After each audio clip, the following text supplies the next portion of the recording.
Apa maksudnya dunia gelap dan akhirat terang? Jadi ini ada cerita perumpamaan dari seorang ulama. Suatu saat ada tablik akbar. Sang kiai di akhir ceramahnya berkata, sesungguhnya dunia itu gelap dan akhirat itu terang, tanpa sempat menjelaskan maksudnya. Setelah itu datang 3 orang pemuda bertanya, maksudnya apa itu kiai, dunia gelap dan akhirat terang?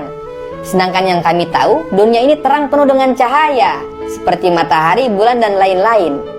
Dan akhirat itu gelap, seperti kubur. Kiai tadi tidak menjawab pertanyaan 3 pemuda ini. Kiai berkata, jika kalian ingin tahu jawabannya, mari ikuti aku. Esok harinya, Kiai dan 3 pemuda tadi bertemu di sebuah gua yang sangat gelap. Kiai berkata, masuklah kalian satu persatu ke dalam gua ini. Di dalam gua ini ada batu kerikil. Boleh kalian ambil, boleh juga tidak. Syaratnya, ketika kalian sudah keluar, tidak boleh masuk kembali. Hanya ada satu kesempatan. Nanti di ujung gua, kita kembali bertemu, saya akan jelaskan semuanya. Lalu masuklah pemuda pertama. Di dalam gua, dia tidak mengambil apapun, karena di pikirannya, batu kerikil tidak ada harganya. Lalu masuklah pemuda kedua. Di dalam gua, dia mengambil sedikit batu kerikil, karena dia penasaran terhadap perkataan sang kiai tadi. Terakhir, masuklah pemuda ketiga. Di dalam gua, dia mengambil banyak batu kerikil, digenggam di tangannya, dimasukkan ke kantong-kantong baju dan celananya, karena dia merasa batu kerikil ini mungkin berharga. Lalu ketiga pemuda tadi kembali berkumpul di ujung gua bersama sang kiai. Kata sang kiai, buka tangan kalian. Coba lihat apa yang kalian bawa. Semua membuka. Ternyata batu kerikil tersebut adalah kepingan emas. Kepingan emas yang tampak seperti batu kerikil di sebuah gua yang sangat gelap. Semuanya menyesal. Pemuda pertama menjadi orang yang sangat kecewa karena tidak membawa apapun. Pemuda yang kedua pun kecewa karena hanya membawa sedikit. Bahkan pemuda yang ketiga pun kecewa karena berpikir masih bisa dia membawa lebih banyak lagi. Kiai berkata, itulah makna dari kalimat dunia itu gelap dan akhirat itu terang.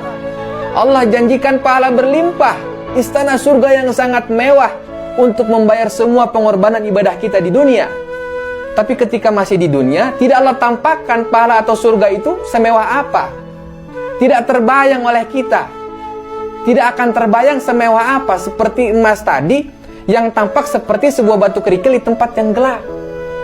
Lanjut sang kiai, maka nanti ketika setiap dari kita sudah masuk di alam kubur, barulah Allah buka semuanya. Dan banyak manusia yang menyesal karena merasa kurang amalnya. Semakin menyesal karena sudah tidak ada lagi kesempatan beramal ketika sudah di alam kubur. Teman-teman, hakikat iman itu percaya kepada semua janji-janji Allah yang tidak nampak. Itulah alasannya kenapa ganjarannya begitu mewah. Jadi ayo, semangat beramal mumpung di dunia. Kesempatan hidup cuma sekali. Manfaatkan dengan sebaik-baiknya agar masa depan kita di akhirat yang selama-lamanya berakhir dengan indah. Hidup ini gak lama teman-teman, sebentar.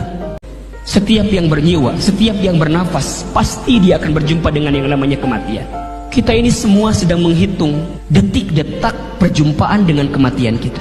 Jika teman-teman masih diberikan kesempatan usia oleh Allah, ingat 2 hal.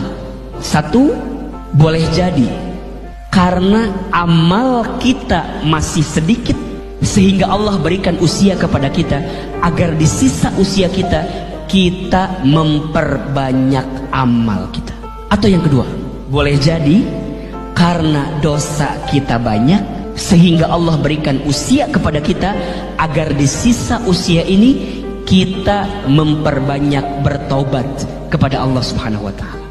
Mudah-mudahan kita berteman di dunia, kelak kita pun semua berkumpul di surganya.